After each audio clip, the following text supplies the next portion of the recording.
এঁচোড়ের অনেক রকম পদ আপনারা অনেকবার বানিয়ে থাকবেন, তবে একবার হলেও এঁচোড়ের এই রেসিপিটি বানিয়ে দেখবেন। এটি খেতে দুর্দান্ত হয়। আমি রিয়ার কিচেনে আপনাদের সকলকে স্বাগত জানাই।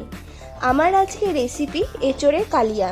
তাহলে প্রথমেই আমি 500 গ্রাম এঁচোড় ভালোভাবে কেটে পরিষ্কার করে নিয়েছি। সাইজটা আপনারা দেখতেই পাচ্ছেন।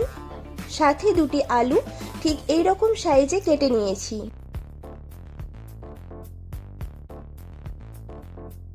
এবার এঁচোড়গুলো কুকারের মধ্যে দিয়ে সিদ্ধ করে নেব।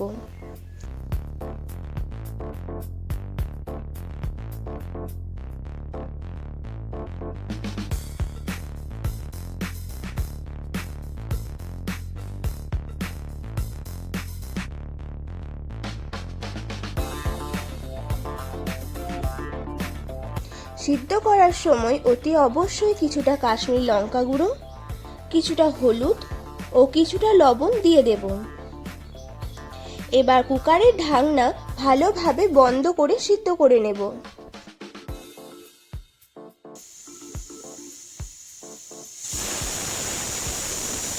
এদিকে একটা ভাজা মশলা বানিয়ে নেব। এই জন্য শুকনো কড়াইয়ে দিয়ে দেব 1 টেবিল চামচ গোটা ধনে, দিয়ে দেব 1 টেবিল চামচ গোটা জিরে, আর দিয়ে দেব একটি শুকনো লঙ্কা।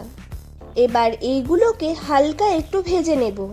এগুলো থেকে মিষ্টি গন্ধ বেরিয়ে এলে একটা পাত্রে তুলে নেব এবং ঠান্ডা করে পেস্ট বানিয়ে নেব। এবার ওই কড়াইয়ের মধ্যে কিছুটা সর্ষের তেল দিয়ে দেব। তেলটা হালকা গরম হয়ে গেলে কেটে রাখা আলুগুলো হালকা একটু ভেজে নেব।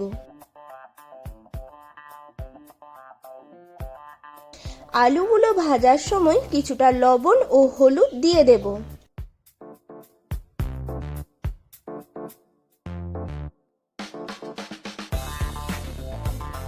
আলুগুলো হালকা সোনালী কালারের হয়ে গেলে তুলে নেব।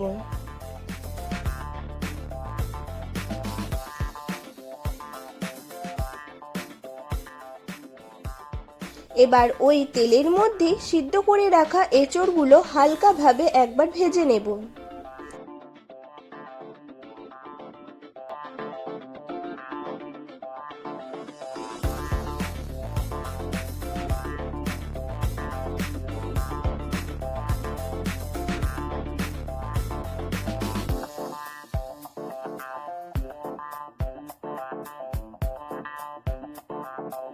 এবার রেসিপিটি বানিয়ে নেবার জন্য কড়াইয়ে তেল গরম করে নেব।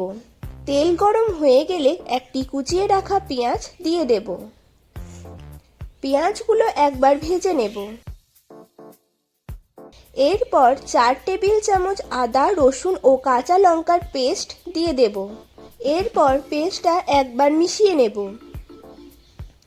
এবার মশলাগুলো এক এক করে দিয়ে দেব।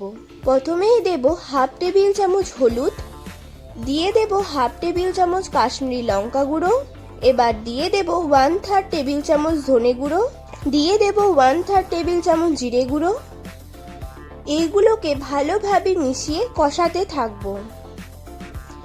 এরপর একটি টমেটোর পেস্ট দিয়ে দেব।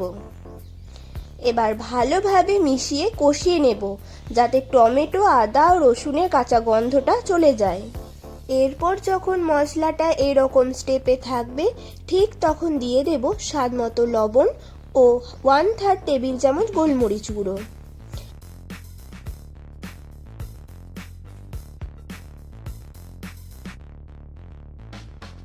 এবার এঁচোড় ও আলুগুলো দিয়ে দেব এবং মশলার সাথে ভালোভাবে মিশিয়ে নেব।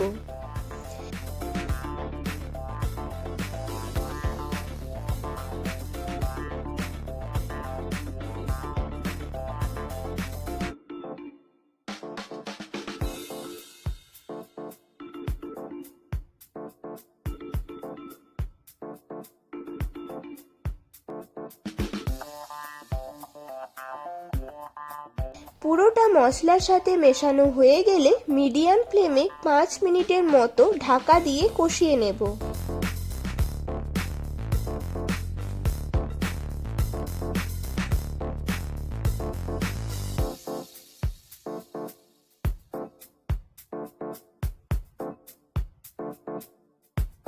এবার পরিমাণ মতো জল দিয়ে দেব।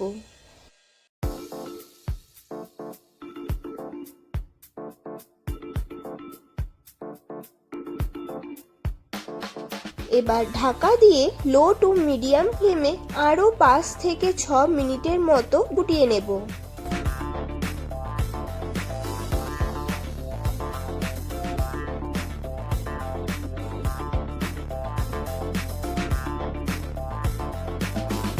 এবার ওপর থেকে ছড়িয়ে দেব হাফ টেবিল চামচ ঘি, হাফ টেবিল চামচ গরম মশলা, আর যে ভাজা মশলাটা বানিয়েছিলাম সেই মশলাটা হাফ টেবিল চামচ দিয়ে দেব। কিছুটা ধনেপাতা কুচি ছড়িয়ে দিয়ে রেসিপিটি সার্ভ করব। এই রকম এঁচোড়ের কালিয়া গরম ভাতের সাথে দারুণ লাগে। রেসিপিটি আপনাদের কেমন লাগলো কমেন্টে জানাতে ভুলবেন না। রেসিপিটি ভালো লেগে থাকলে লাইক করে দেবেন এবং বন্ধুদের সাথে শেয়ার করবেন। আর এই রকম নতুন নতুন রেসিপি পেতে আমার চ্যানেলটিকে সাবস্ক্রাইব করে পাশে থাকা অল নোটিফিকেশন বেলটি বাজিয়ে দেবেন, যাতে আমার বানানো প্রতিটি রেসিপির ভিডিও সবার আগে আপনার কাছে পৌঁছে যায়। আবার দেখা হবে অন্য একটি নতুন রেসিপির সাথে। ভালো থাকবেন, সুস্থ থাকবেন।